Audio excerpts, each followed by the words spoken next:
will the fighting ever stop? Definitely it will have to stop. Definitely that we are living now the last hours of the 8 years of war. Definitely we are starting now to think about the after war. Bashir Gemayel, commanding general of the Christian Lebanese forces, has been fighting the Palestinians and the Syrians on and off since 1975. But it took the Israeli invasion to give his side a chance of victory. We always kept saying that Lebanon is easy to eat, but very difficult to digest and almost impossible to digest. The Syrians and the Palestinians didn't understood all that. They kept playing tricks in Lebanon. They kept playing with the fire in Lebanon. We kept telling them, don't. They never understood, and here we are. Until very recently, it was Gemayel who was never understood. When 2020 first interviewed him a year and a half ago, he was a political unknown outside his own country. A man with a cause virtually no international diplomat or news person even wanted to hear. Until now, the U.S. public opinion don't know that we are fighting the same combat and the same fight for the same values and the same interests. As the United States? As the United States. And I think that this is why we were destroyed. A year ago or less, American officials wouldn't even return your telephone calls. What have they discovered? I feel, and I must say to be fair, that when we started to be organized, the U.S. have started to understand us more and more. And the more united and the more organized we were, the more the U.S. were giving us a more responsible ear, and they were listening more and more to what we had to say. You are right to say that a few months ago they will even not return my call. I must say that today it's basically a different situation. The United States government, after years of pretending Gemayel did not exist, last year officially invited him to Washington. And America's newfound interest in Gemayel is not the only thing that's changed. The moderate Arab powers now apparently see him as Lebanon's last best chance. As commander of the tough 24,000-man Christian militia, 34-year-old Sheikh Bashir is perhaps the most potent homegrown military and political force left intact in his country.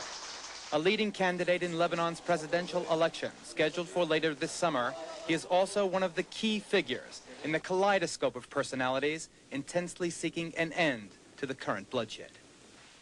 As far as we are concerned, we are looking for the liberation of our country. We are looking that all the foreigners out, Syrians, Palestinians, and Israelis, and even the UNIFIL, we don't need any foreign armed presence in this country. As Lebanese, as a strong central government, as a strong central army, as once again the nation reunited, we will take care of the security of our own country. We don't need anybody in this country, and Arafat should understand that. Is Israel your ally? In politics, there is nothing permanent. You don't have permanent allies and permanent enemies. We are taking the maximum of advantage and benefit of the changement of the balance of power and equilibrium of power in the Lebanon. The Lebanon is unique among nations in the region. Until the mid-70s, it was an important banking center and the playground of the Mideast. A rich, beautiful nation which for centuries performed a delicate balancing act between its diverse Christian and Muslim populations. Despite the almost continuous violence, there is a gritty determination among the Lebanese to maintain a bizarre sort of normalcy. Even now in East Beirut, you can see how citizens try to adjust. Traffic engineers, for instance, make allowances for tanks while business goes on. The beaches boom, while along the line separating Christian East from Muslim West Beirut, gunfire does not. Even at the height of the Israeli attack, there was less fighting between the Christians and their Syrian and PLO enemies than there was before last month's invasion. So despite the fact that his army has in part been trained and equipped by the Israelis, by not fighting alongside them, Gemayel is trying to demonstrate his independence. Good evening. President Reagan said today he's lost patience with the continuing bloodshed in Lebanon, and he all but demanded that it stop, telling reporters he intends to make that point quite firmly with Israeli officials. The president's sharp and unusual show of exasperation came after a devastating 14-hour Israeli bombardment of West Beirut. At least 15 fires were set, Berber Hospital was hit for the third time, and Israeli forces advanced onto the grounds of the city's international airport and occupied it before another shaky ceasefire, the 9th, went into effect. We have 2 reports on the fighting, beginning with Hal Walker in Beirut. The battle for Beirut today centered on the city's international airport to the south, where the Israelis made their most significant advances since laying siege to Palestinian-held West Beirut. Heavy artillery exchanges broke a 27-hour-long ceasefire in the pre-dawn hours. At first light, Israeli jets began their dive-bombing raids, tossing out flares to scramble and confuse heat-seeking missiles from the Palestinian guerrilla positions below. Wave after wave of the supersonic bombers came in over known and suspected Palestinian fighter emplacements. Their hits threw up great plumes of gray and black smoke which hung over the city. PLO and Syrian forces fought back with ferocity, taking deadly aim on the Israeli tank and gunnery positions. Some shells from the guerrillas in the west slammed into civilian neighborhoods in the Israeli-held east. Civilian casualties on both sides were high, though there is no official count yet of the dead and wounded.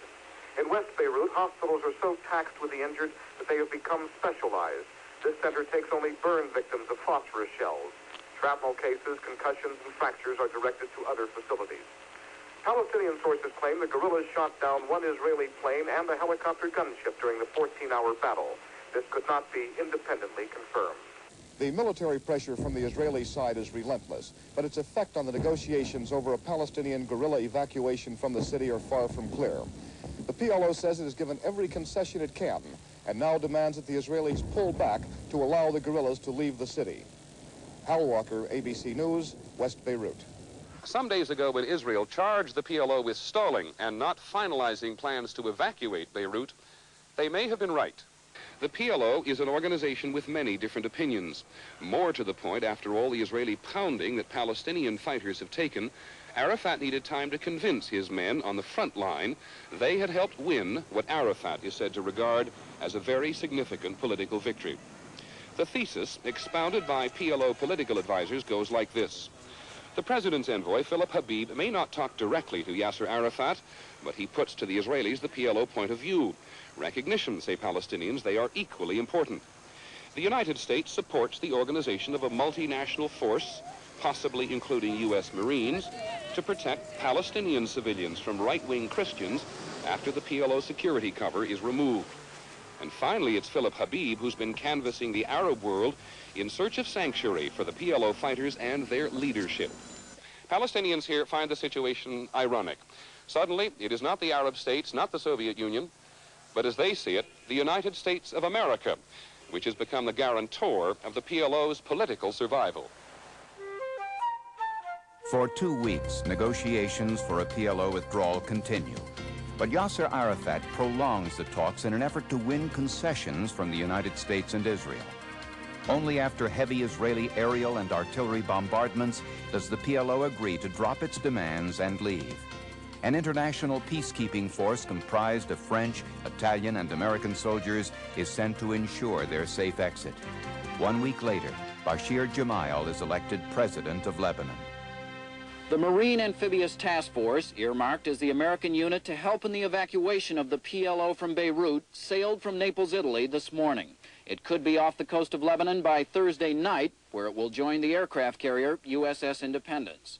Pentagon sources say the Marines have been ready for weeks, but negotiators in Beirut asked the military not to send the troops until most negotiating snags had been removed. Some 800 Marines are slated to go ashore in Beirut to secure that portion of the city for which the U.S. will be responsible. That will leave 1,000 leathernecks on board ship as a backup. If there's trouble, another 1,600 Marines now at Camp Lejeune, North Carolina, are to move in quickly. No American troops are to stay longer than 30 days. Government sources say there are stringent rules for American participation. For example, if fighting breaks out while the Marines are in Beirut, they will be withdrawn immediately. The U.S. will use what force is deemed necessary to get them out safely. Another condition, if the PLO does not fully cooperate with evacuation plans, again, U.S. troops will be pulled out immediately.